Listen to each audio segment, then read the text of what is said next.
Afternoon, Cherries fans. As part of our Christmas and New Year games, we welcome the visit of Cardiff City to Dean Court. The game is scheduled to kick off on Thursday, the 30th December at 7:45. Before I do welcome in my special guest, here is a little bit about our sponsors, Dental on the Banks.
To find out what they can do for you, visit dentalonthebanks.co.uk.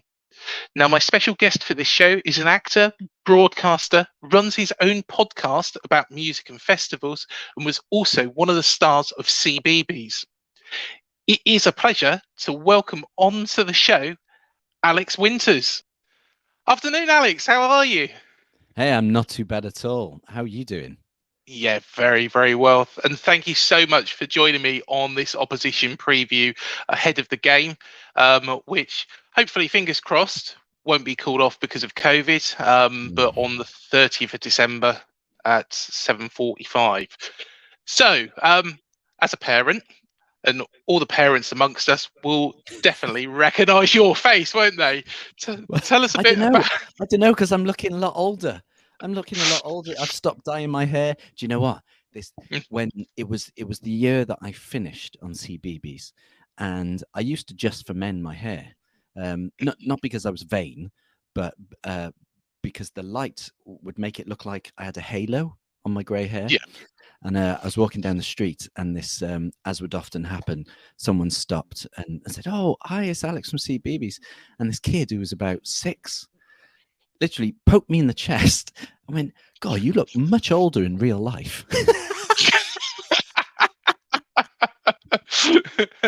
But that's nice of you to say, Mr. Tumble.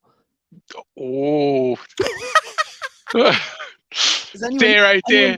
Anyone ever told you you've got a vague resemblance? I reckon if we just colour your nose red, give you a waistcoat and a dicky bow tie, you might be able to sell yourself out to kids' parties as Mr. Tumble, mate. Well, I am from the same place, I guess, as well. That's the problem, you know. Reading of all places. What's your dad's name? Oh, it's Dave. It's Dave. So yeah, not Mr. Tumble, not Justin, but. I'm sorry if that's going to cause you grief with friends or anyone, but I tell you what, it would be awful if anyone that knows you from now on calls you Mr. Tumble. It would be awful, really terrible. Do you know what? That's going to happen for the rest of my life now. You've said it, Alex. You know, it's nobody's going to ever let me live it down, mate. You know, I haven't got a spotty bag. I'm going to take a picture of this. I'm going to take a picture of this and send it to Justin. Go, Justin, that was a great podcast we did together. Or is this your brother? Yeah, I didn't know you was a Bournemouth fan. he's not a football fan, is Justin, bless him. No, fair enough. If he was, he'd have to support Reading, I guess, wouldn't he? And yeah. Well, no, because actually, I think he was born, even though he's down as a Reading boy. I think he's Hull. I think is he? Born in Hull. I can't remember which way round it is, but I think he spent quite a bit of his time in Hull. So I think if Yeah. anything, you'd have to be Hull City. Yeah, no one wants Yeah. that, do they? Then No, no one not wants really. Reading. I mean, who wants to be a Hull or a Reading fan? Do you know what I mean? Oh, I know. God. No offense to actually, I've just been very offensive. So yeah, I just gave a lot of offense to Hull and Reading. Never mind. And to me as well. You've just tarnished me for the rest of my life. So yeah, thanks so much, Alex. Right, it's been lovely talking, and Yeah, good lovely luck on the talking. 30th. Yeah. Do tell us a little bit about how you managed to get into children's TV presenting, and how maybe I should. Yeah, when Justin retires. Yeah, Justin's going to retire soon, so I'll take his place. And instead of doing this on YouTube for all the Cherries fans, I'll be on Cbeebies with Spotty Bag running around after a Tin Man and the Straw Man, and isn't that Justin's house? I think it's something like that, isn't it? It goes something like that. Man and a straw man. You went all Wizard of Oz. That you went down the yellow brick road there, mate. I tell you Yeah, I what. did. Good job. It's I've nearly. been. It's good job. It's Christmas time, isn't it? You've been on the mince pies and drinking a lot, hey, Oh, and that's okay. yeah. Even Mr. Tumble has to have a break sometime. Exactly. It is still early though.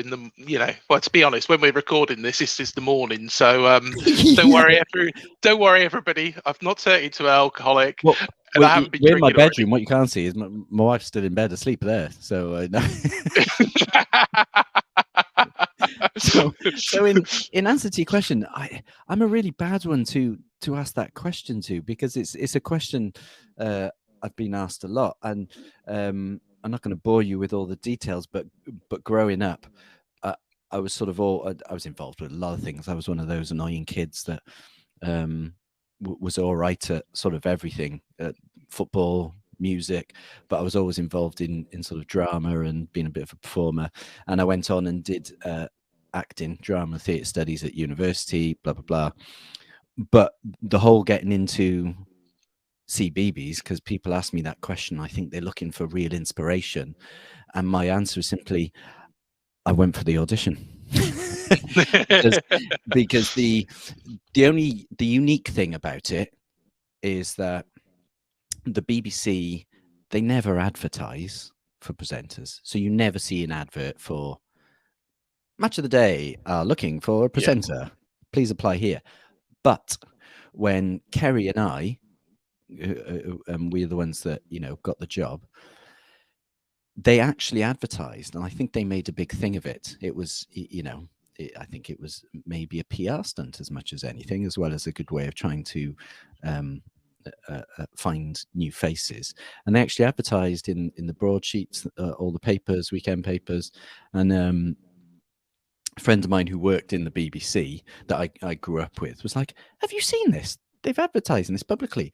You've always fancied kids TV, and I've always sort of done youth groups and kids groups. I'd rather hang out with kids or youth than adults any day, because adults, they're just boring, And and so you've got to like kids or teen or whatever. And I thought, yeah, that's a good thing, but it's pointless me going for it because I'm not going to get the job, and I wasn't going to apply. And my wife was like, "Why wouldn't you?" I said, "Well, there's no way I'm going to get that job. It's like setting myself up for a fall." And she was like, "But what effort is it going to take to apply? And if you don't apply, then you'll never know." And that's the only reason I did it, was A, because my wife was so supportive, and so that I could go, well, I gave it a go and it didn't work, which is, fooling no one. And a few months later, and passing out dressed up as a tomato in my last audition, not realizing I had pneumonia, I got the job. And in fact, I was sat in the hospital recovering from pneumonia with having bloods taken when my phone went, and the nurses on the ward all knew. They were like, oh, answer the phone. And she pulled that flipping needle out my arm, and I, hello. Hey, Alex, we'd like to offer you the job. And I was like, I'm so sorry I passed out in that audition. I've got pneumonia. I'm in hospital. Thanks for seeing me. And they were like, yeah, no, we know. We'd like you to have the job. And I went, yeah, I'm so sorry. Thanks for, maybe we can see each other again. And they were like, Alex, we want you to have the job. And so I was like, what? And so that was it. I went for the job and was lucky enough to get it. But for people who do have an inkling to do that kind of thing in media and broadcasting, you do have to go for these, and you will have a lot of, or you possibly will have a lot of no's, but you've got to keep going, because broadcasting is really competitive, you know. But don't be dismayed, or just keep at it, and you may be lucky too. You might have helped me get the job now with your comparison again for me as well. So there you are. BBC, I am available. You know, anytime you want, just give me a call. You know, give me a call. Here. I'm his agent. Yes, yeah. Give Alex a call, and then, you know, he'll get me on board, and yeah, we'll both make a lot of money, shall we? As your agent, I will. No. Let me just put that to rest now. As a Cbeebies presenter, no. Sadly, not. You're not Gary Lineker. No, fair enough. That's very true. I'll go after his job afterwards. Yeah, I like that. I like that step. Mr. Tumble, match of the day. Yes. Yeah, I'll tell you what, that would be an outstanding. Maybe that's what Justin's going to go on to next. Very, very unlikely. No. Yes. Yeah. You can imagine him presenting the game between Chelsea and Man United, can't you? You know, it's it's Ronaldo. Yeah, I can tell you now, Justin cannot explain the offside. No, do you know what? I'm fibbing, because actually, as a kid, he was a good footballer. So he is one for you, and he wouldn't ever tell people this. But as a youngster, Justin was a tidy footballer. He's not so much into football, but yeah, he was a good player as a kid. That's new. I don't think people know that unless they know Justin. They do now. Mr. Tumble was a tidy footballer. There you go. Yeah. If I get on the pitch with him, you know, it'll be like two Mr. Tumbles coming against. They'll go, "You need Mr. Tumble." Which one's which? Which one's which? You know. you was on BBC, Cbeebies between 2009 and 2016, Alex. Yeah. Do tell us a bit more about the shows you did and why you did eventually leave. So the why you leave is an easy one. You know, you're only contracted year to year when you're with the B, quite more often than not. And I think on children's television, apart from the odd one or two, you have your time. You know, and I did my time. And that sounds as though it's like some kind of jail sentence, but it wasn't. For those amount of years, I had my dream job. And that is something I will always be grateful for. And a lot of people say, "Why aren't you on the telly now?" Because I was lucky to have that. To then stay on the telly and keep doing another. Because there's only really a handful of opportunities. But I'm still in television now. I work behind the camera, so I'm more often than not a floor manager now. So I'm still involved, and I still work with Justin. Just worked on Justin's House, the new series this summer. Excellent. I just filmed that, and so it was great. I had the best time, and because I was on continuity, which is so I lived in the Cbeebies house, so I was between the programs, you know. Having a laugh with Sid, Kerry, Andy, Katie, Kat. It was just loads of fun, because you'd be in a few days each week, and it honestly, it was the best, because when you're in that studio, once you're used to the bright colors, you stop getting the migraines. That's just my clothes. Yeah, you just honestly, it was just pure joy. We'd all have a laugh, and it was something I enjoy. And again, it's got to be something that you enjoy. And that might seem an obvious thing, but it could very easily be annoying if you're not enjoying making yourself look daft. Because people are like, "Were you not embarrassed? Were you not?" No, I was fine dressing up as an ice cream, or a random vegetable, or a generic 80s rock star, and singing into a hairbrush and then linking into whatever program. No, it's brilliant. That was my job. So it was a lot of fun, and I miss it, but I appreciate that was my dream job, and yeah, I'm still lurking, but behind that camera now. I remember years ago watching. It was the bedtime stories as well, and Oh that yeah. was just before my son had to go to sleep. Watch the bedtime stories. I remember you was on there a lot. I used to watch it specifically for Kimberly Walsh, but Those the bedtime hour, it became yes, the most watched hour of Cbeebies, I think, because parents were waiting for that bedtime story at the end, depending on who. Oh, it's Kimberly Walsh. Yeah, watch this. It's yeah, Tom yeah, Hardy tonight. Oh yeah, we'll watch that. yeah. And the big one now, Dave Grohl has done one, so everyone's like, oh yeah, we've got to watch Dave Grohl. He's awesome. So no, it is the bedtime hour was a favorite one of mine to do, and that was it. It's good fun. My son was probably thinking, "Why are you watching this over a second time?" Dad, why are you sat watching it on your own? Yes, yeah, exactly. Happens all the time, mate. Happens all the time. Yep. How challenging is it being a children's TV presenter and making sure that you keep the attention of the children?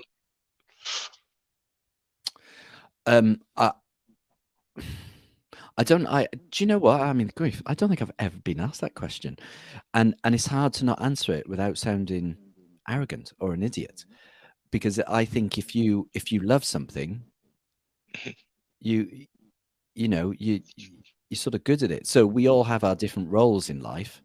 So when I'd watch Peter Whittingham, put on the shirt for Cardiff City, well, how hard was it, Peter?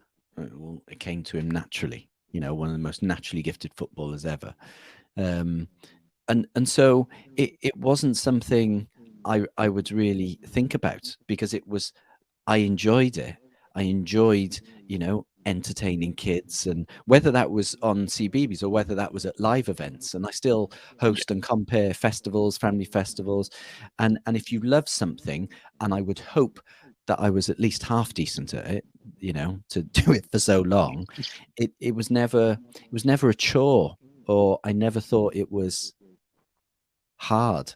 I'd often smile. So especially if it was live events and I was doing, a live story time in Media City or something, and you had a kid, there was always a kid that would come up and try and punch you in the knackers or whatever.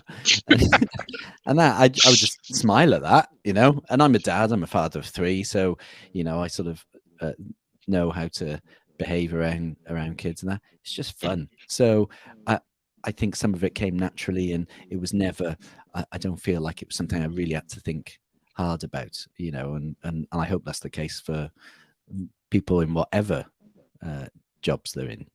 No one is more important or whatever than the other. So You was a proper pro at it, because to be honest, I'd be worried of kids running up halfway through and running around the room and doing that's silly chaos, things. isn't it? But that's fun, yeah, because you're like, but you could kick off at any moment. Yeah. And that, in fact, do you know what happened this summer? I was hosting a festival, a family festival, and towards the end of the day, they had a couple of DJs. So we had, sort of kids-based fun during the day, and you have acts like Mr. Tumble performing live, or Justin performing live, and things like that. And then at the end of the day, there was a couple of DJs and stuff for the adults. And Bez from the Happy Mondays. Yeah. Well, him and his son did a DJ set, and I'm stood on the side of the stage, and everyone's loving it, even the little kids. And there's probably a couple of thousand people out there, and I'm lost in this is fun, all having a dance. And then I realize, oh my gosh, Bez is actually encouraging a stage invasion. And before we knew it, there was like 50 or 60 3, 4, 5, 6, 7, 8, 9, 10-year-olds on the stage around the DJ with Bez all dancing. It is one of the most hilarious things I have ever seen. It was carnage. It was carnage. And it was brilliant. It was pure joy. So no, I love that. And like when you're doing Justin's house in front of a big live audience, you're like, any moment, some of these kids or one of these kids may just think, I'm going to go up on that stage and see Justin. And that There's would be no large. rhyme or reason, is there? Yeah, and that's why that's why it's so good working with kids, isn't it? Oh yeah. Keeps you Well, on your I toes. don't. I don't. I sell telecoms for a living, but you might have Won't be got me long, a mate. new job. Won't be long, Tumble. Won't be long. But of course, you also host the Gig Stories podcast, focusing on another love of mine, music. So you Yeah. focus on the venues, festivals, much more.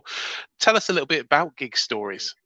So the Gig Stories podcast is all about live music. So I've got a lot of loves in my life, not just football, but music as well. Grown up huge music obsessive, and I've spent, a good portion of my life going to live gigs. And my friend Chris Payne, who I do it with, up here in Manchester, he and I have spoken for a while about doing a podcast and doing something together. And he, like me, is very much a live music geek. He's also a music photographer as well as theatre and things like that.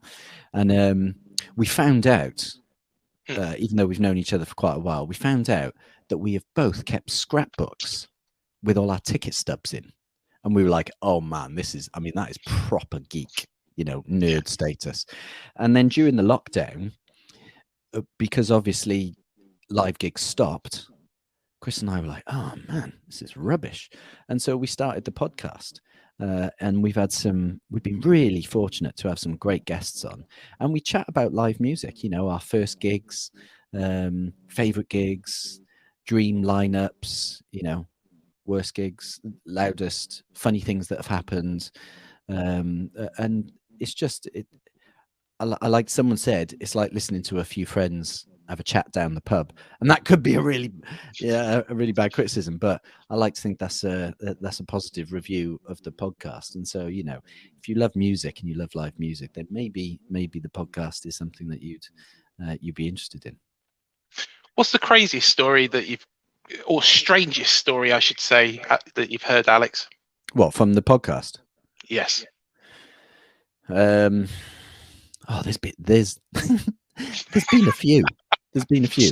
When you speak to, band members from Ash, the Happy Mondays, Shed 7, and you get some interesting stories from. We had Rick, the drummer from Ash, on, and I can't. There was a punk band on stage before them at a massive festival, and it's a really famous band. This is awful. I will, when it comes to mind, I will just shout it out. And he said it was hilarious because we're on the side of the stage just watching the end of their set, and he's like, the lead singer was just freaking out. He was like, it was unbelievable. He was just lost in it. And he said, and all of a sudden he just does this massive jump in the air, and he's got the mic. And he lands, but just keeps going. And he put a hole in the stage. And if you've ever been to a festival, those stages are pretty tall. And he's like, he just disappeared. And he just fallen through a massive hole. A hole appeared in the stage. And he's like, and that was it. Their set ended. He's like, what do we do about the massive hole in the stage? I would love to see that. Would love to have seen that. So there's some, we've had some great stories. And Matt Fraser, the actor, and people might know him. He has short arms, and is probably one of the most famous faces and actors in Britain. Never mind disabled actors, but Matt was and is a really good drummer. And it was something he wanted to do and didn't let his disability stop him. And in fact, he drummed with Coldplay at the closing ceremony of the Paralympics, and that was a real highlight for him. But he grew up in London in the 70s and 80s on the punk scene, proper hardcore, and he had one gig where they were supporting this band who were absolutely crazy, had a hell of a reputation, just out and out fights and violence, and his band, Matt's band, were asked to support them. And he said, we went on, and he said it was a nightmare. and he said, I thought I was going to die. And then he said, the lead singer from the headline band ran out on stage with a machete and threatened the crowd and said, these are our mates. You will listen and enjoy. Wielding a machete at them all. And then he's like, and he disappeared. And it was a great gig. Oh my word! I don't think what. You don't expect that at Reading or Leeds, do you? Let's be honest. No. Maybe at Glastonbury, but no. Yes, yeah. So yeah, there's some good stories. We've had some fun. I enjoy it. Well, also one thing that you did do for a Welsh TV channel called S4C, you spent an entire week learning Welsh. Now I don't know a single word, but tell us a little bit more about that. And you've got to give us some Welsh as well, Alex. Oh, I would not want to embarrass my Welsh-speaking country people. You know, people often say, "Dwi'n siarad Cymraeg?" You know, when I'm in various parts of Wales, and I'm like, tipping back a little bit.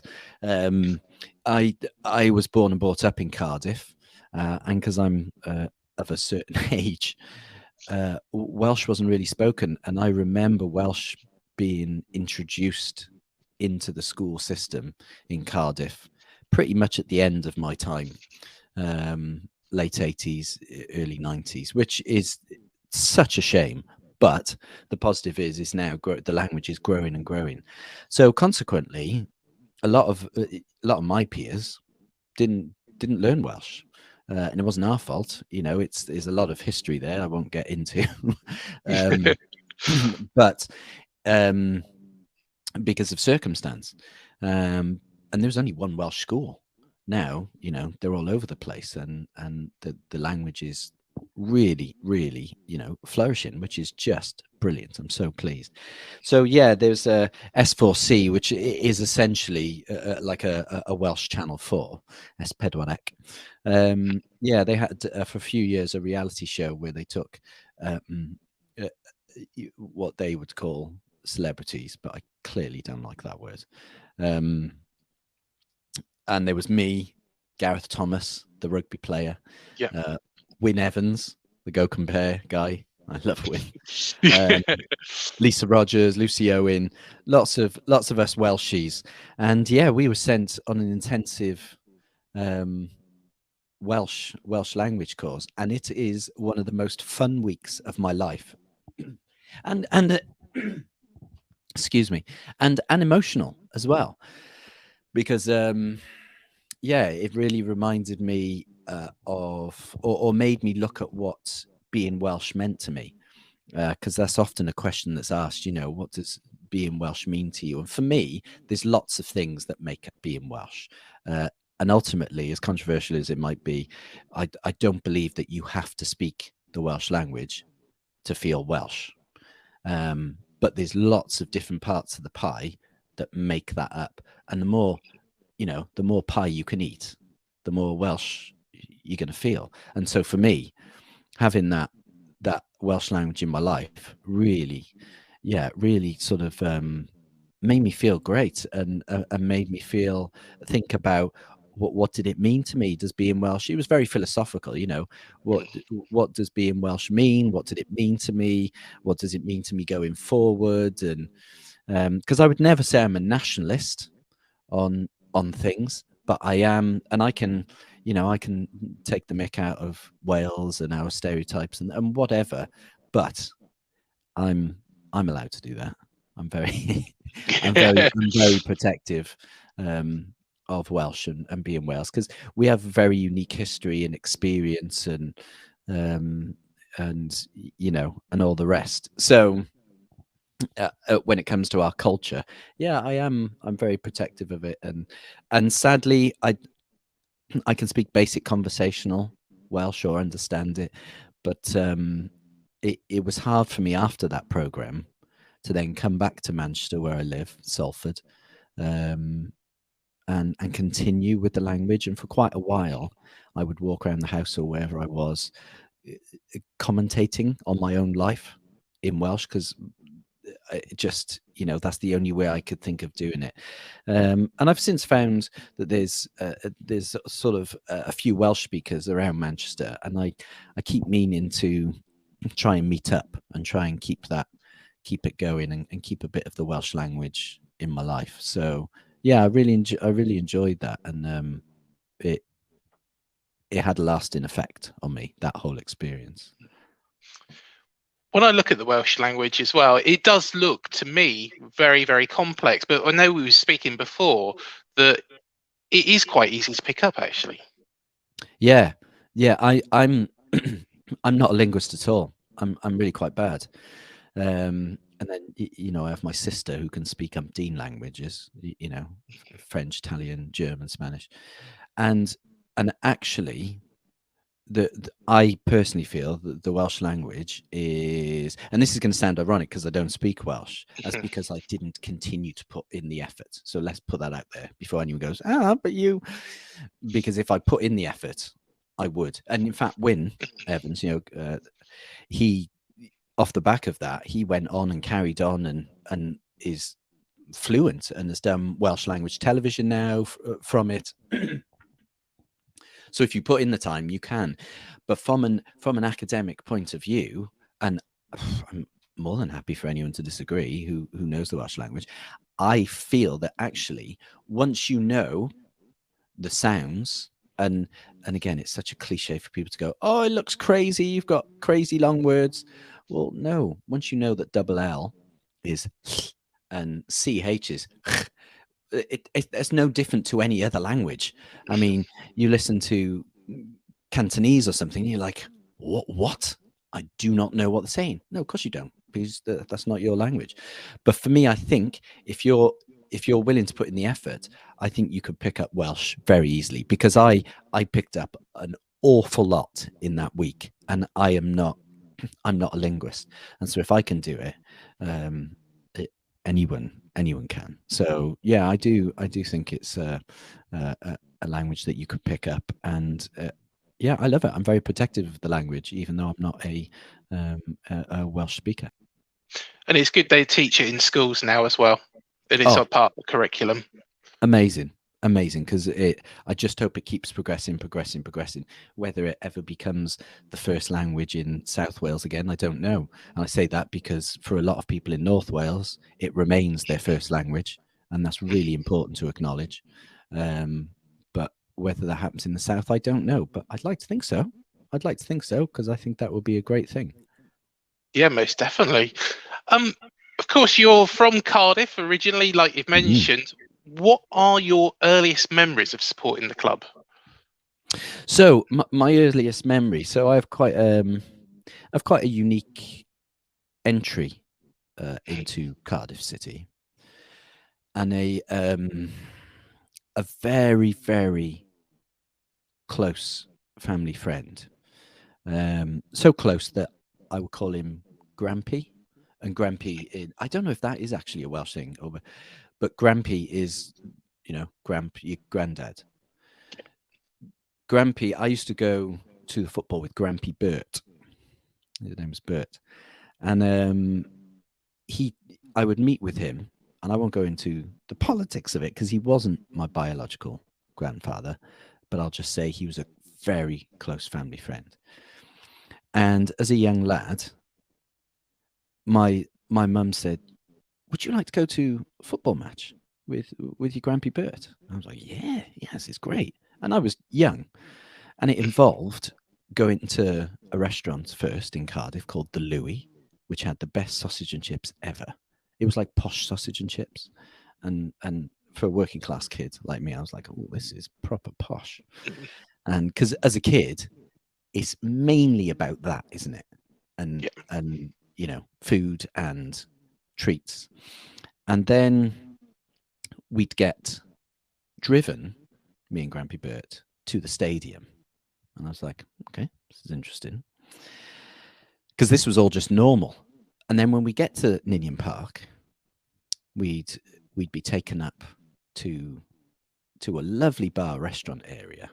And that would often take a while, because people would be stopping and chatting to Grampy Burt, saying hello and things like that. again. He's obviously a popular guy. And then we get into that bar area, and I'd have a lemonade and then maybe a pasty, and when I look back, I realise now I'm not sure I ever saw Grampy Bert pay for this stuff. And I was like, okay, that's interesting. And then I remember going into the seats, which were really posh wooden seats. I know that sounds like an oxymoron, but they were really posh wooden seats. Oh, this is nice. And I do remember the first time, and remembering it's the colours. It's the colours. The green. I've never seen grass that green in my whole life. And the blue and the floodlights. And what is this? So anyway, I have this experience sort of fairly regularly. And then when I'm slightly old enough, I realised that Grampy Bert is Ernie Curtis, and he was just Grampy Bert.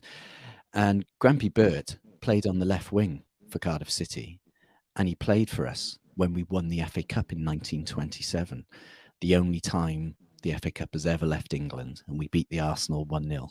Have that, you gooners. Yeah. Of course, I then realise, this is why we're being treated like this at Ninian Park. Because Grampy Bert is actually left winger Ernie Curtis. And I grew up very luckily for quite a few years. And in fact, he was the last surviving member of that FA Cup team. And he was an absolute gentleman. He was the most beautiful man you could ever meet. And the experiences I had with him were just great. And he loved his football and was really passionate about football, and had a crazy career, because he then spent most of the war in a Japanese prisoner of war camp, and survived, and then came back out and continued with football and managing. And I know in Birmingham, he's thought of a lot because he went to Birmingham City, but he's a legend. And in fact, I have one of his original Welsh jerseys when he played for Wales in my cupboard here. Oh, amazing! And it in fact, if people can see, we see it? Yeah, I've never done this before. That'd be amazing. Actually. So this is a first.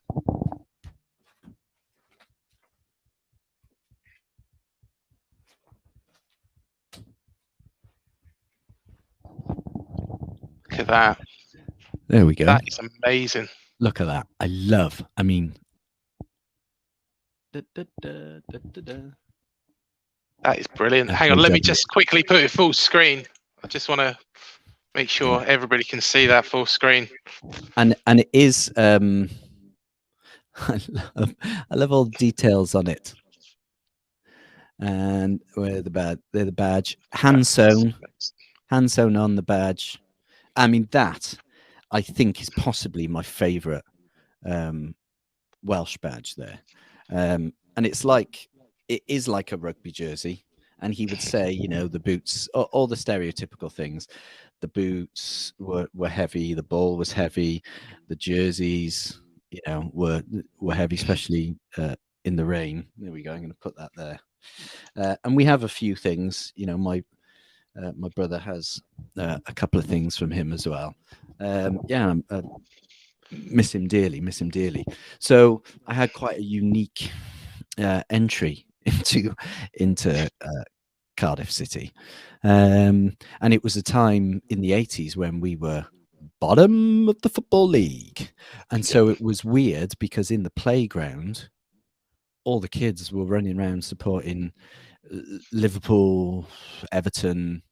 There was a few Forest fans because obviously they did the European Cup wins, and so it was strange because I was supporting Cardiff City, and no kids my age were supporting Cardiff City in primary school, because that was back in the days when you could count how many people were in Ninian Park, sort of thing. Yeah.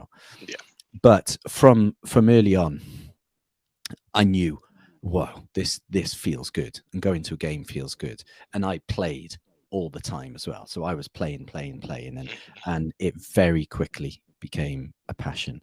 And so I love, it sounds trite, but I cherish those early memories, and I've tried to sort of recreate that for my kids when they've been inclined, and because they're just the best memories, and I still get that, whether I go down the road to Salford, whether I go to Old Trafford, which I do sometimes. I take my friend's son, I go as his carer to Old Trafford. Those bright lights, that pitch, that atmosphere, and when I'm lucky to go to maybe an away game at Cardiff, I go to more away games than home games now. Or when I get home, and fingers crossed, I don't want to spoil the surprise, but this is just before Christmas. I'm hoping I can get to a Boxing Day game. Who knows if it's going to go ahead? And I just love it. I just love it. But in fact, one of my best moments, this is jumping ahead, one of my best moments was being at Old Trafford, simply because I live here, when we first were promoted to the Premier League. And I'm watching, ironically, Ole Gunnar Solskjaer lead out Cardiff City, and seeing those players who I'd gotten to know. Oh, it was just amazing. It was just amazing. It was so emotional. It was so emotional for me. It was just incredible. And we lost to a flipping fluky. I think it was Ashley Young. It was a hell of a goal, but it was a fluke as well. But we turned up and did so well. It was just great. It was just great. So yeah, that was my entry into Cardiff City, and I carried on going and grew up. And as you get a bit older, you know, I was finding some of my mates. We'd all be there, and there was lots of years that I hardly missed a game, a home game anyway. And then in the 2000s, became a season ticket holder. And had the glory. I'm not normally one of those people, but I thought, yeah, I've got to wear my scarf today. And this is actually, you know, one of my best memories. FA Cup final, 2008. What a day that was at Wembley. And so, yeah, and my love for my boyhood team continues today. As painful as it is. Also found out a little bit about you as well, Alex. And tell us about the time you played for the club. Knew it was coming. So yeah, I mean, I can kick a ball. I was all right. I was all right. And you know, I used to grow up thinking I'd love to play for Cardiff City. I'd love to play for Cardiff City. And yeah, I was I was never good enough to play at that level. But I am one of those massive football fans who have watched football week in, week out, and you know, so I can criticize players. I'm watching them. I know when they're not doing it right. I can still kick. I play five-a-side locally. I've still got what it takes. Or have I? And then, as I had a lot of involvement with the club when I was peak sort of Alex from Cbeebies, and I was a family ambassador for them, and you know, I did a lot of things for the club, and they were very good to me. And in fact, I hosted the parade when we first got promoted to the Premier League, which is absolutely one of the greatest days of my life. My brother, who's also Cardiff City fan and grew up, you know, going with me and with his mates, he's DJing. I'm hosting 40,000 people, whatever. Best day ever. And I got to know the players, and I always said that Kevin McNaughton, and I say that he was Kevin McNaughton was, I always used to say, was my favourite player. And I used to appear on Match of the Day Kickabout, which is a CBBC show, and it's like a junior version of Match of the Day. Yeah. And Ore Aduba, who won Strictly, and he was the presenter. And whenever they covered the championship, they get me in. and, and actually in those days as well, it was when we'd been to the FA Cup, we got to the League Cup final, played Liverpool and got promoted to the Premier League. So I was getting on quite a bit. And when I was on there, I'd actually said Kevin McNaughton was my favourite player, and they played a montage of his stuff, and he thought that was hilarious, Kev. Anyway, it comes to a few years ago, and Kev rightly gets a testimonial, and he says to me, "How'd you fancy playing 10 minutes?" And I'm like, "You are kidding me. You want me to put boots on and play? This is a dream come true, Craig. Absolutely. Okay, it's not Neiman Park, it's the Cardiff City Stadium, but I'm okay with that. That's now our new home, and it's playing in Kevin McNaughton's testimonial. So my mind fries, and it was a Mother's Day as well, and my wife was like, "Okay," and I knew that was a big sacrifice because my wife does not like football, and she was like, "Love, we're going to Cardiff, and you're going to play in that flipping testimonial." And it was without doubt, again, I've said this quite a lot, but that sums up football in Cardiff City for me. It was one of the best days of my life. I'm sat in a changing room, in the changing rooms, the home changing rooms, and I'm looking around and I'm like, there's Michael Chopra, there's Kevin McNaughton. Who's that walking past? It's Peter Whittingham. And even though I'd known them because I'd interviewed them for things and stuff, it was blowing my mind. And I was like, this is absolutely crazy. And there was a couple of us who were non-footballers. One was a random Cardiff City fan who won a raffle. His ticket was pulled out and he got to play.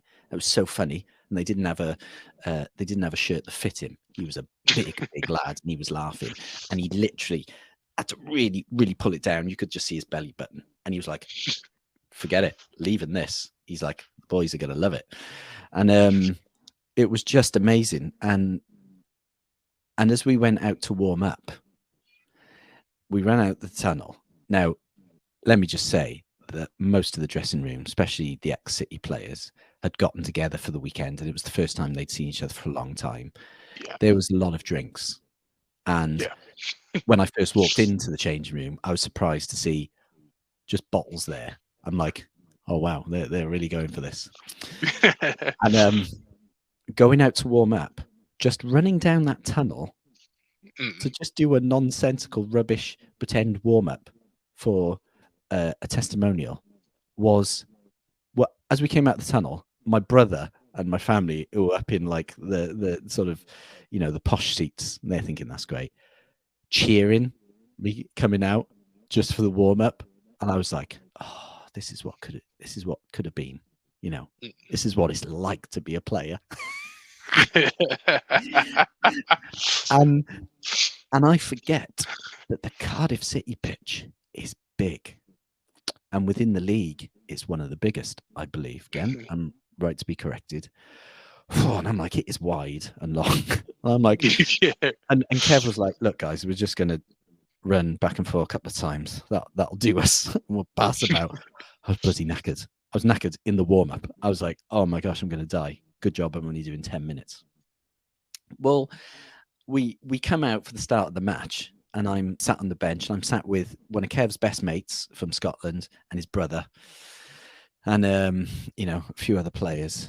I'm like, this is the greatest thing that's ever happened. And I can't stop smiling, great. I'm just sat on the side, can't stop smiling.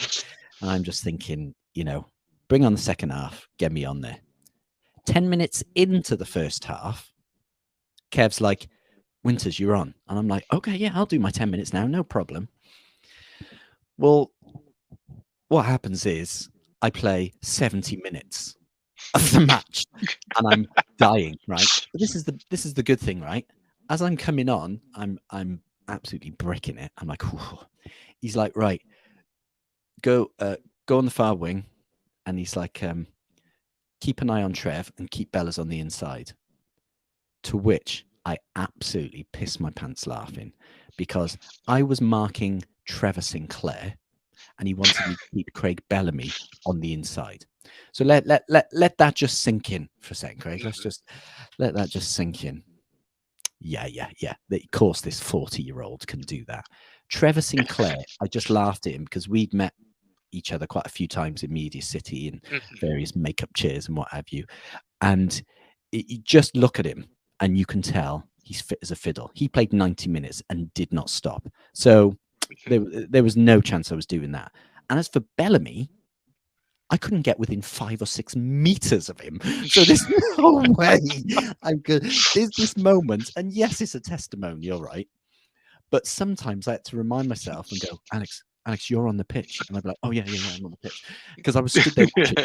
I'm like, this is brilliant. That Bellamy gets the ball, right? And he's pretty much on the edge of the centre circle. And I kid you not, it must have been seconds. Oh, he's down the other end. Oh, he's put in the top corner. I was there going, this is unreal. And what amazed me was how there was a lot of championship players, and people think that that's a negative and that a championship player is whatever level of football. Let me tell you, a championship footballer is a flipping amazing footballer. Like Mark Hudson, our wonderful captain who's now back at the club, and again, a friend of mine. I love Mark. Just watching him as a massive centre back, him touching the ball, how he created time on the ball was just amazing. And they're going, how's he doing that? And it was, I was knackered and I had to do my best acting by pretending that I wasn't knackered. But I was a wing back and I was up and down. But honestly, I smiled. I just smiled the whole day. I played on the pitch with Kev, Peter Whittingham, who, rest in peace, I love and adore, and was one of the nicest men ever. And he ran over to, I'd not seen him for a while, and he came over to me and was just like, Alex, it's been ages. How are you doing? Because no one else was going to, well, Kev and Mark Hudson, but he just came over and checked in on me. And how are you doing? Lovely to see you, man. Let's, enjoy this. Nothing. And he was one of the most naturally gifted footballers I've ever seen in my life. Is one of the greatest Cardiff City players ever. Fact, hands down. And so, Craig Bellamy, Trevor Sinclair, Rob Earnshaw, all those players on the pitch, I was just like, I don't think it's going to get better than this. And yeah, I played 70 minutes. It was shattered. And I loved every minute. Didn't score, but it doesn't matter. What I did do, though, Craig, was set up a goal. Hell of a ball. Right through to Kev's son, who was 4 at the time. Yeah. And I tell you what, he was running on, and obviously he scored. The keeper let him score. I can't tell you how much I wanted just to carry on running and just push his boy off the ball, take the ball and put it in the back of the net, take my shirt off, running round with it, waving in the air, taking in the cheers of the 4,000 or 5,000 people there. It was so tempting. Can you imagine that? Cbeebies Alex pushes 4-year-old off the ball. Knowing me, I'd do that and smash it into the top row and miss. That would be some story, though, Alex, wouldn't it? Let's be honest. Especially seeing as you're a Cbeebies presenter. I'll tell you what I'll do is I'll just play it now, actually, for you. Can we just acknowledge my first touch from the keeper? Keeper out to Winters. Winters brings it down. Bang. Long ball through. That first touch, mate. I am really chuffed with that first touch. So clearly, Alex Winters, Cristiano Ronaldo, Peter Whittingham, we're all up there, mate. We're all footballing. Should have signed you up, shouldn't they? From Cbeebies, free transfer to Cardiff. There you go. Job done. I would as well, mate. I'd pay them. I'd pay them to play. Well, it's been a horrible season so far, so really they should give you a call. I'm trying to avoid it. I want to get to the end of this podcast without actually talking about us at the moment. So happy Christmas. Good luck. Yeah, sorry, Alex. I'm going to have to mention it. You are sitting 20th spot Mm. What has actually gone wrong? Because you've got a talented squad there. Yeah. To be honest, it's sort of it's well documented, isn't it? You know, we just wasn't working. It just wasn't working, and you know, Warnock left, and that is what it is as well. I'm, you know, I like Warnock. It was fun, and then it was time to move on, I think, and I don't think in recent years that Cardiff and the board have made good choices with their managers. You know, I think it's often been rush, and so I feel sorry for some of them. I feel that some of those guys, you know, were really thrown in at the deep end, and we are where we are right now. And I think the current decision with Morrison is the right decision. I'd hated it. There was lots of rumours of Chris Wilder or Houghton, or just don't rush. We are where we are. Cardiff fans are used to this, and we just needed someone to come and do a cliche, steady the ship. We do. We just need someone that's going to keep us up. And Morrison knows the club as much as anyone, and I thought it was a good decision. And I know there's been mixed reactions from the fans a game or two, but I don't care. It's so hard at championship level to find the right manager, and there was, from my point of view, looking at where we were in the league, we needed something doing to avoid relegation, and we still. I mean, you know, I look at the table now. I've got my notes here, and you know, we're sat on 22 points. Peterborough in 22nd place. They're only 3 points behind us, and we are 5 points behind Bristol in 18th place.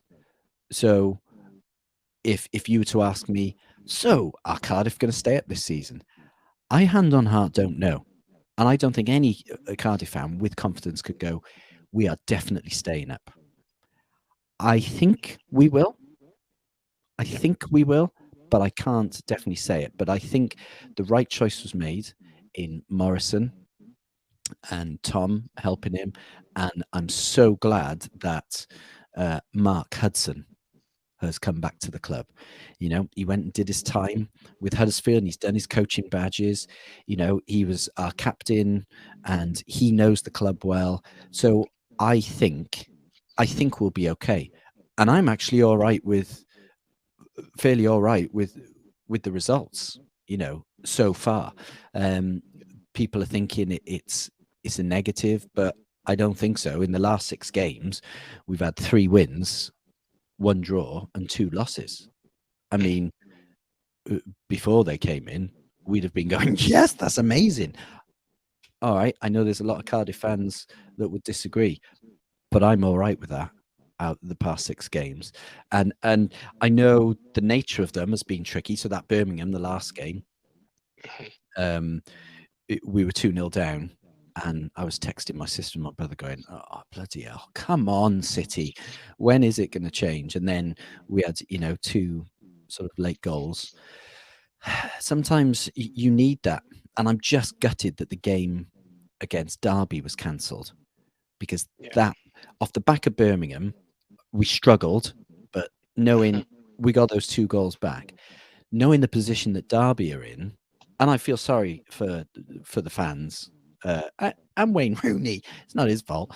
That would have been a really good time for us to play Derby, and I think we'd have taken the 3 points, or that was our best chance to take the 3 points. So who knows when we'll be playing again? Will it be Boxing Day? I don't know, or will it be you boys on the 30th of December? And let me just say now, I am not looking forward to that game, but I also am.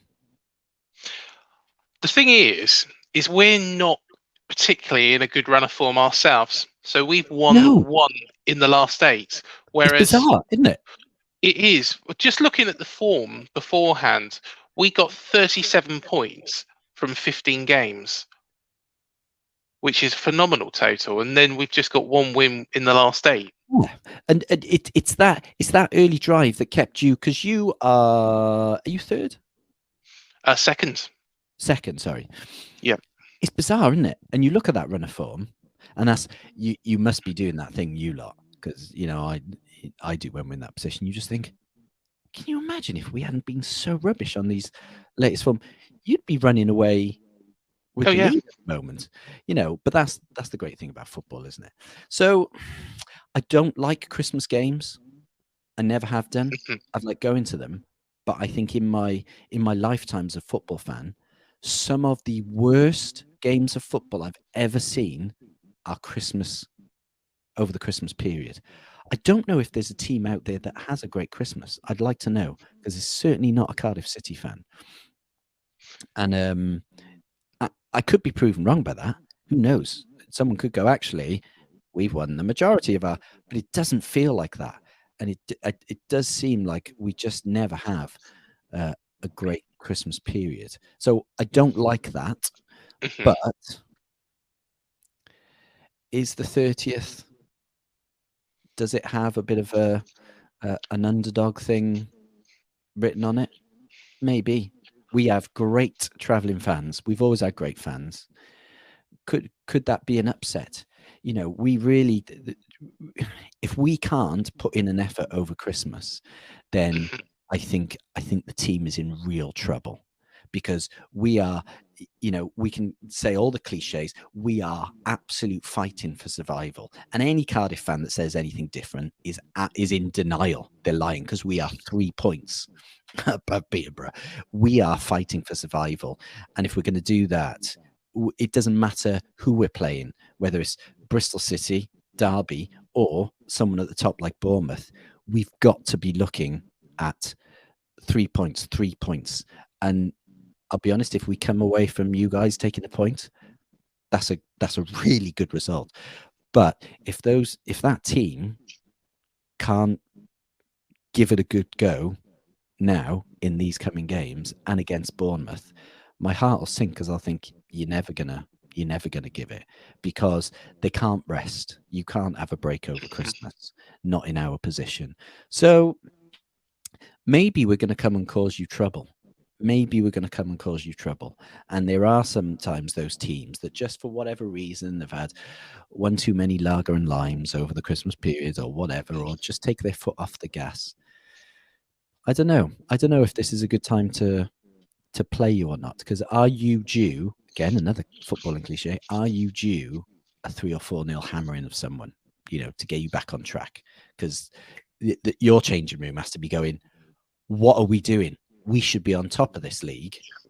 You better get out there. This is Cardiff City. They're at the bottom of you better get out there and smash them, So it'd be interesting to see what happens in this fixture. Genuinely, I cannot call it. Honestly, I cannot call it. All I want is for us to put in an effort, and that seems really lacking. So in that first half and beginning of second half in that Birmingham game, I'm just like, oh, Cardiff, you are killing me. You are killing me. And then see that last 20 minutes resilience, bang, pushing, and getting 2 goals back. I'm like, yes, that's more like it. But that's what I need to see for 90 minutes. And that's what I hope against Bournemouth, is that we don't sit back. I don't think we can sit back against you guys. I think we've got to sort of get the ball early on and go, right, we're coming for you. This is our game. We're the away team, but we are going to make this difficult for you. We'll see. And I think with the players and the confidence, it's obviously going to be down here at the moment. We had a great game recently against Fulham, where we went 1-0 up straight after half time, and they pegged us back to 1-1.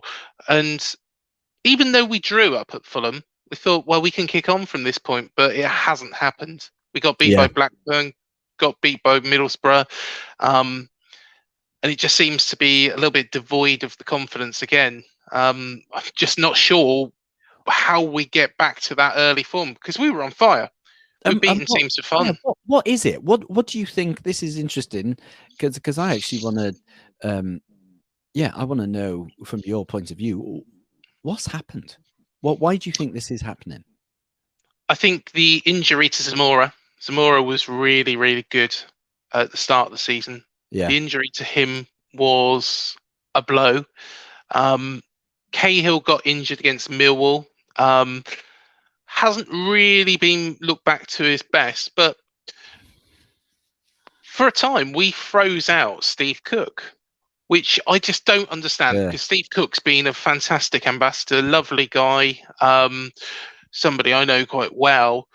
How old is Steve now? 30. Because was it a case of we need fresh blood and we need to show that we're making a change? Because that sometimes happens, doesn't it? You know, manager, they drop that experienced, important player, and often the fans are going, hang on, why has this happened? And so do you think that's coincidence that the form is dipping since Steve's been? I think, to be honest, it was disappointing. At the start of the season, he'd come back from injury. He got injured first leg against Brentford in the playoffs last season. Yeah. And I think maybe he didn't train with the team at the start of the season, but it seemed like just a long time for him to be frozen out. And then when he did get his chance, he took it with 2 phenomenal stops against Fulham. But again, he didn't start at the weekend. And you know, that sort of decision, I don't understand it, because somebody who knows the club inside out personally should be the first name on the team sheet. Yes, we've got Lloyd Kelly, we've got Gary Cahill, we've got Zamora, who's come through and has been brilliant, got Jack Stacey on the right hand side. It's the middle 2 spots that Cook has to go for, but Metham's been favoured to him, and I just don't understand that, because he's such a talented, knowledgeable player. Yes, he has his mistakes in him from time to time, but I would say 99% of the time, Steve Cook is making the right decisions rather than the wrong ones. Everybody's going to make a mistake every now and again. What do you think of Metham? He's a decent player. He's a decent player, but does make mistakes. Let's go back to that Brentford second leg when Mbembo managed to get the ball off him. He stalled for a second. I don't know what he was doing. He stalled for a second, and Mbembo just ran past. And by that time, he just took him down. It was the easiest red card the referee could give. You know, we can't argue against that, because it was a definite. I think sometimes he has got a lack of concentration, but he has shown in certain games what he can do. And he's shown that for Wales as well. Yeah, that's what, hence me asking. It's interesting because he's had some tidy performances for Wales for us, and that's interesting. So do you think because I've been looking off screen here down in my notes, and I'm just looking at the league again. Yeah, because I haven't looked at the top half for a long while. And that gap is between 4th and 5th. You know, West Brom on 41, QPR on 35. But then you jump from QPR to Fulham, 35 to 45. That's 10 points. And I know that's not a lot in the Championship, and it's always very close. But you're on 43. And, you know, West Brom, Blackburn, 41, 42, and you 43. It's really close up there. Do you think you will turn it around? Because there's some good footballing teams there, and Fulham, as much as it pains me to say, are playing well. Well. Do you think you can? Do you think you're going to be okay, or do you think you're going to be playoffs? If you asked me a month ago, because we did have a 10-point gap over West Brom. So it was us and Fulham that were running away with it.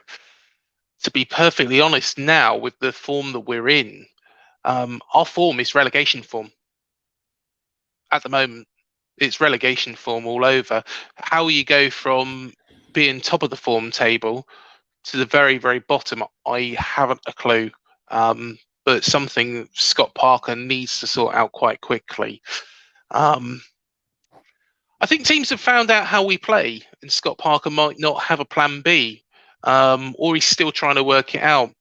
But the early season form as well, what was good about that is it coincided with the emergence of players like Kilkenny. You had players like that who were coming through, and now it's a little bit worrying because we've had such a bad run of form that I just don't have. We need to do something quickly, and I think we need to in the QPR game beforehand. Yeah, you got QPR and then us. QPR is a tough game, and I don't know how other people view us, but as a Cardiff fan, I'd like to say it's not going to be an easy game, but sometimes it is. It pains me to say, but sometimes it is. But do you know what? I'm going to do the football fan thing here and say, well, I wish we were in second place on 43 with a bad form of late. There's worse places to be. You could be languishing down in 20th place with an all right run of form on 22 points. I know where I'd rather be. So who I'm spinning around here. Welcome to my podcast. Welcome to my video. Who should Cardiff be looking out for? So if I've got some mates and Cardiff fans watching this pre-match, without our own knowledge, who do you think are the one or two players that Cardiff need to be aware of? Forget your run of form, because on the day that whistle goes, it's forget form, isn't it? Who should we be looking out for? I think the player that would make the difference is Phil Billing, because he will pass through to Solanke. I think Solanke in the past couple of games has looked a bit isolated up front as well. Yeah. He's been fantastic. He's been on fire. In fact, he scored more goals than he has done, previously. I think his record with ourselves was 15. He's already on 16 for the season, I believe. Right. So Solanke is a threat, but you need to get the ball to him, which is not really what we've done in the last two. So I think Phil Billing being back in the side would be a massive, massive help to that. You've got Jefferson Lerma, who's going to be the engine room in the centre of midfield as well. Tough tackling midfielder, puts himself around about sometimes a little bit too much and gets himself sent off. Although saying that, I think some of the red cards and some of the decisions that have been made by the FA are quite unfair towards Jefferson. We all say that about our players. But I would say Phil Billing, and I think Ryan Christie is due a goal as well. He's been banging on the door for ages now, been doing everything right apart from putting it in the back of the net. So I think he will get his luck eventually. But I would say Phil Billing, if he plays, he's the man to watch. He's the man that Morrison would be trying to stop playing, because you stop Billing playing, 9 times out of 10 you stop Solanke as well. See, our problem is scoring. We have a massive, massive problem. And as I look and remind myself, Kiefer Moore is our top scorer. Do you know how many goals he scored? He scored 5. I mean, what? We're at Christmas. And Morrison, you mentioned Morrison there. He scored 3. We have big problems. It's so weird because the spread of goals or lack of goals that we have, we're not sure where exactly it's going to come from. Moore has scored most with 5, and then you've got Flint and Colwell with 4, Morrison, McGuinness from the back 4 or back 3 with 3 goals each. It's just that's our. This is what Morrison has to be looking at, and we're really predictable because Giles and Joe Riles, they have assisted, and actually Giles has assisted 9, and Riles has got 4. So, hey, I tell you who you should be looking at is just shut out Giles and then keep someone on Riles, and you could have the game wrapped up. And this is a problem. You put someone like Kiefer Moore on, and people automatically think, right, long ball, and that was a problem previously. Just throw it up to Moore. I don't know if we can, hand on heart, do that against Bournemouth with the experience that you have at the back there. I don't know, Giles. I've only seen one game this season live, and that was pre-season. Because of work and restrictions, what have you, I've not been able to get home. But I like Giles from what I've seen.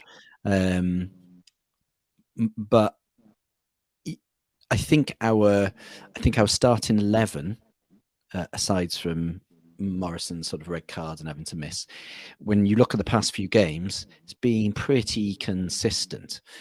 Yeah.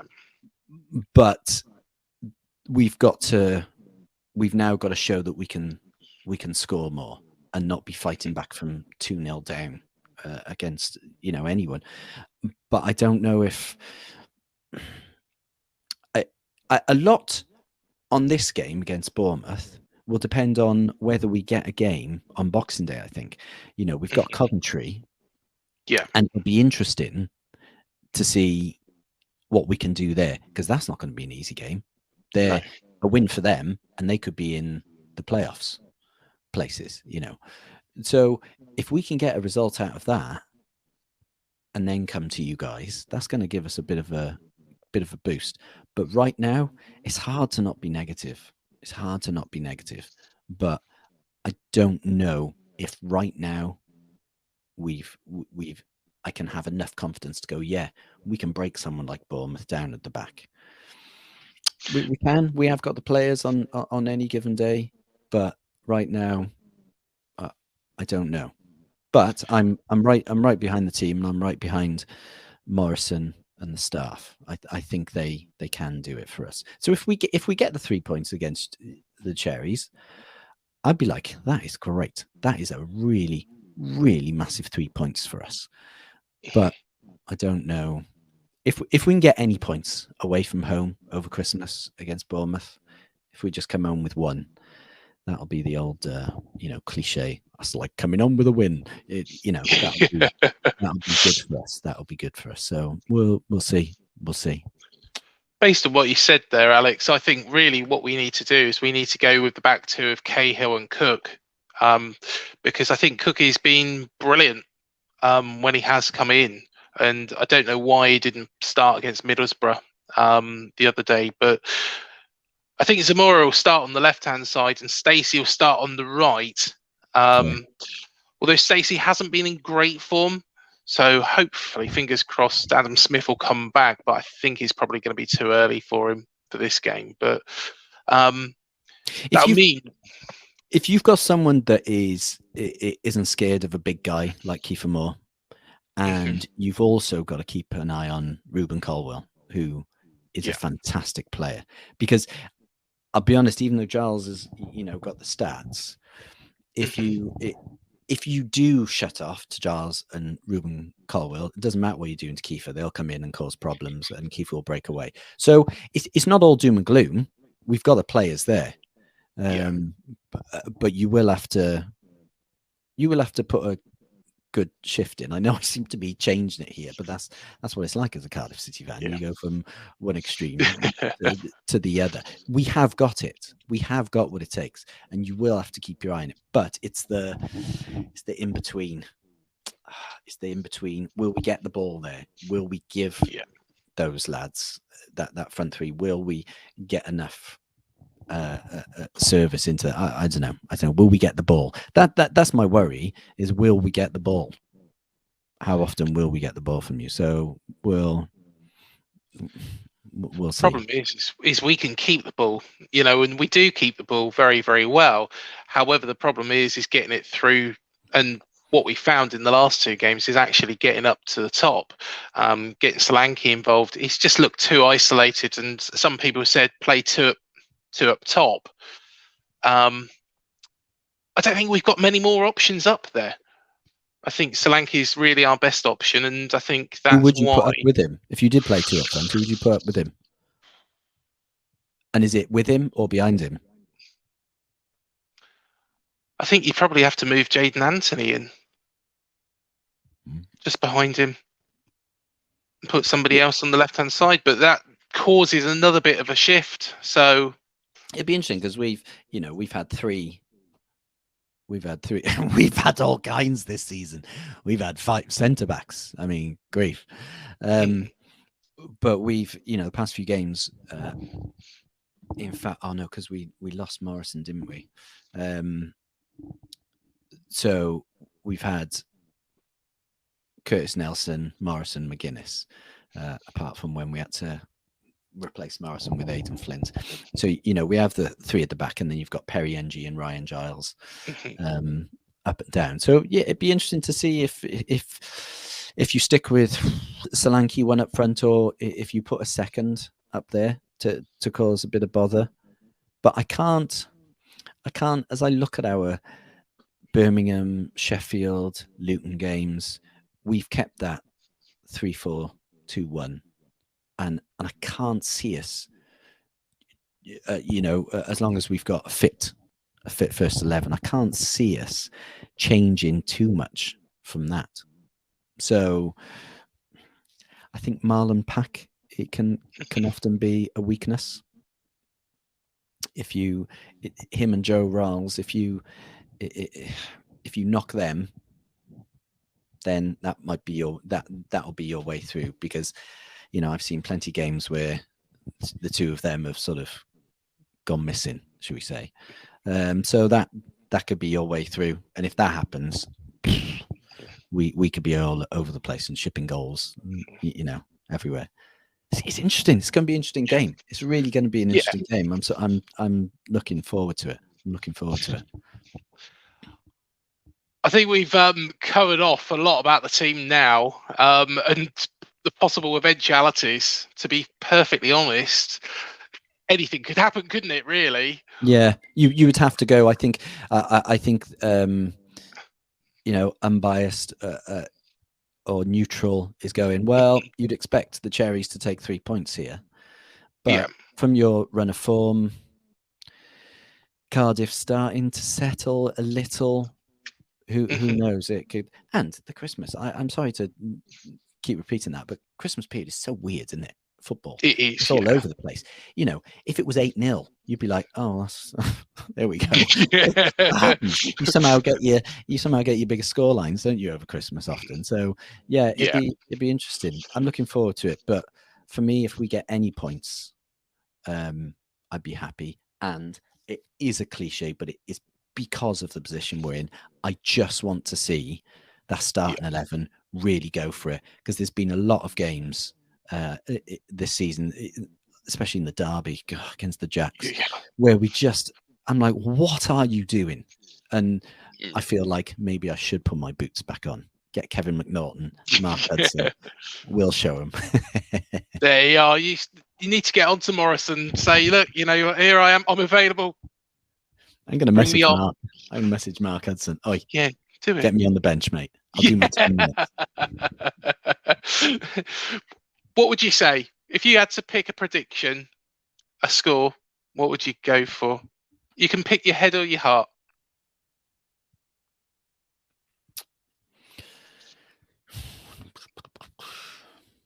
My heart. Mm-hmm.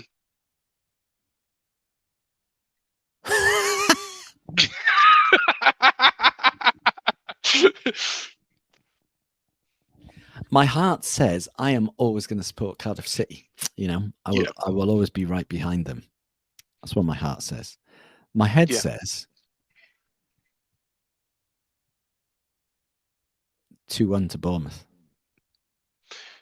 Do you know what I was thinking? And my heart says a draw, a 1-1 draw, because I can't see lots of goals from us in any game, but specifically against Bournemouth, I think it could be. I think it could be tight. If forget the surroundings and Christmas and teams, who availability. We don't know what will or won't happen. But if we could just keep it close, if we can keep it close, we could get a draw. And the thing is, we do score late on. So the positive is, if we're there or thereabouts, mate, you better watch out because we can put in a late winner. So and we concede late on. Yeah. So that's what my heart says, is that if we can get to that end within reach and keep it close and maybe 0-0, 1-1, I will be really surprised if we end up with a 4-3 or a 3-3 or a 5-2 or whatever. I will be like, well, who knows what's going on in football? I've completely lost it. But if we can keep it close, then my heart says we can nick a late one and get a result off you guys. So do you know what? I was just going to say, I'm going to actually reverse that. I think my heart says 2-1. My heart says 2-1, but my head's saying I just can't see where this form's going to end at the moment. So I'm going to go 1-1. Okay. So just reverse it. Well, if we could do a deal on that now, I'd go, yeah, all right, thank you very much. I'll take that point. Yeah. That's what my head would say. My heart would be like, no, we'll go for the 3, but I'd be like, against Bournemouth, yeah, I'll take a point. So it'll be interesting. We need a win from somewhere, Alex. I know. Mate, I'm not going to feel sorry for you at all. I'd rather be honest. Second on 43 points. What a nightmare. I'll start being sorry for you when you're a point below us. How's it going down there? Yeah. Right now, I'm not gonna give you any sympathy, mate. Yeah. No, fair enough. Do you think we'll still go up? Who, Bournemouth? Yeah. Yeah. Yeah. I as a neutral, I said at the beginning, I'm going to stick by it because I think you have to. I said at the beginning of the season, Bournemouth and West Brom, because often Fulham fall by the wayside late on. Who knows? They're playing really well, so they could. But I don't want to keep changing. I don't want to be one of those because, yeah, it's all right to keep changing your mind during. But at the beginning of the season, I thought it would be West Brom, Bournemouth. And my thing for Cardiff was, grief, if we're in sniffing distance of 6th place, that'll be one hell of a season. Well, right now, I'll just take survival and progression. If we can show real progress and we can actually avoid, if by February we're looking good into March, I'll be really, really pleased with that, because it's a real mess, isn't it? It's a real mess finding new managers and changing new managers, and but if Morrison, Hudson, and Tom can steady it, yeah, I'll be okay with that. And who do you reckon will go down out of the teams that are around that block? So you've got Derby. Yeah, I can't see past Derby. I think Derby isn't that impossible? I think it would be really difficult, very, very difficult. It's what an awful thing to happen. But again, I can't spend too much emotions on Derby. Derby and Barnsley, but Reading and Hull. This is crazy, isn't it? Reading, Cardiff, Hull, all maybe fighting relegation in the Championship. That's bonkers. Absolutely bonkers. But if I say Cardiff, no, we're staying up, I think Derby and Barnsley, they're doomed. And I think then Reading and Hull, Peterborough, I mean, if they stay up, good on them. But Reading are a funny old team, aren't they? Some of my worst away games. What a weird away game that is, Reading. It's so strange for me. And I don't know if it's just the position of the stadium, the it just all seems really. It's like you're in a hospital almost. It just seems all very clinical and yeah, it's a strange. I've been to Reading quite a few times. When I was living in London, that was one of my closest away games, and I would love going there because I was watching football. But the games would inevitably be a bit, and the whole experience just a bit as well. So Yeah. it was always good though because we always fill Reading, and more often than not, we have more fans than the Reading fans. Who